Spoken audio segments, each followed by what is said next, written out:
Si je te donnais maintenant la somme de 100 ou 200 000 euros et que tu pouvais les dépenser comme tu le voudrais, une belle voiture, une maison ou peut-être même des voyages, ce serait cool, n'est-ce pas? Tu pourrais aussi t'offrir du bon vin pour cette somme. Du vin à 200 000 euros? Ça fait cher un peu la gorgée du vin, non? Eh bien, dis-toi que plusieurs bouteilles de vin se vendent plus cher que ta voiture et plus cher même que ta maison. Tu peux penser que c'est de la folie, et il y a de quoi franchement. Mais pour beaucoup de connaisseurs, ces bouteilles de collection sont vraiment des bijoux. Les enchères pour leur acquisition peuvent monter vraiment haut. On va d'ailleurs voir ça tout de suite. Salut à toi et bienvenue encore une fois chez Merlux. Tu l'auras compris, aujourd'hui on va parler des 10 vins les plus chers du monde. Avant de commencer la vidéo, n'hésite pas à t'abonner et activer la cloche pour ne rien rater.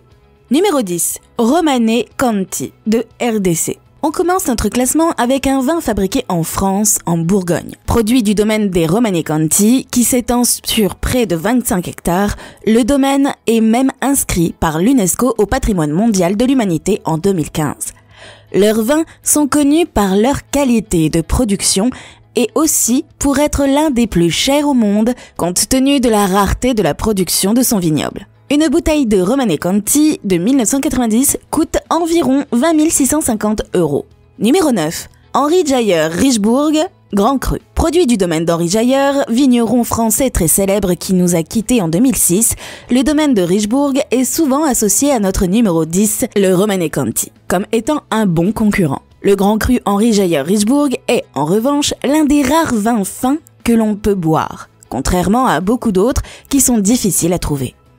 Pour le moment, la plus chère s'est payée autour de 24 000 euros. Numéro 8. Grange Hermitage de Penfolds. Ce vin sort d'une des plus vieilles caves d'Australie, la cave Penfolds, fondée en 1844. Il est fabriqué avec des raisins de Syrah, mais sa composition change d'année en année car il est fabriqué à partir de raisins récoltés sur une vaste zone.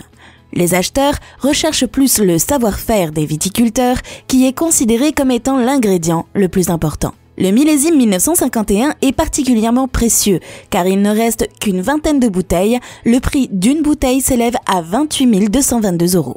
Numéro 7. Sherry di Massandra. Produit par la cave Massandra située en Crimée, c'est leur vin fortifié le plus ancien. La cave a été construite pour servir la cour du tsar Nicolas II en 1894. On part déjà sur du vin de qualité. La cave de vieillissement du domaine a été creusée dans la montagne en 7 galeries de 150 mètres, où la température est toujours stable entre 13 et 14 degrés. Le prix déboursé pour une bouteille est justifié par l'âge de celle-ci. Le Sherry di Massandra s'est vendu à 31 953 euros. Numéro 6. Bordeaux par Château Mouton Rothschild. Issu du vignoble du Château Mouton Rothschild qui s'étend sur 90 hectares, les vignes du Château Mouton Rothschild sont implantées sur des sols très profonds, composés de sable, d'argile et de calcaire, ce qui rend favorable le développement de la vigne. C'est l'un des vins les plus célèbres au monde. On lui attribue souvent l'étiquette de vin des riches. Je sais ce que tu te dis. Ce n'est pas comme si les autres n'étaient pas des vins de riches. En tout cas, son prix d'achat est de 84 191 euros lors d'une vente aux enchères en 1997. On précise que c'était une bouteille de 3 litres. Numéro 5. Mertol du Château Cheval Blanc. Le domaine viticole du célèbre et magnifique château Cheval Blanc est fondé au 19e siècle. L'entretien des vignes du château est connu pour être très précis. Le sol est souvent labouré et entretenu pour protéger à tout prix la qualité des vignes. D'ailleurs, l'argument décisif pour les acheteurs est que le château Cheval Blanc figure parmi les meilleurs domaines viticoles de la planète. Le prix d'une bouteille peut coûter 99 257 euros. Numéro 4. Château Lafite. Le Château Lafite Rothschild est un domaine viticole situé au Médoc d'une superficie de 178 hectares. Il produit l'un des vins de Bordeaux les plus prestigieux et célèbres au monde.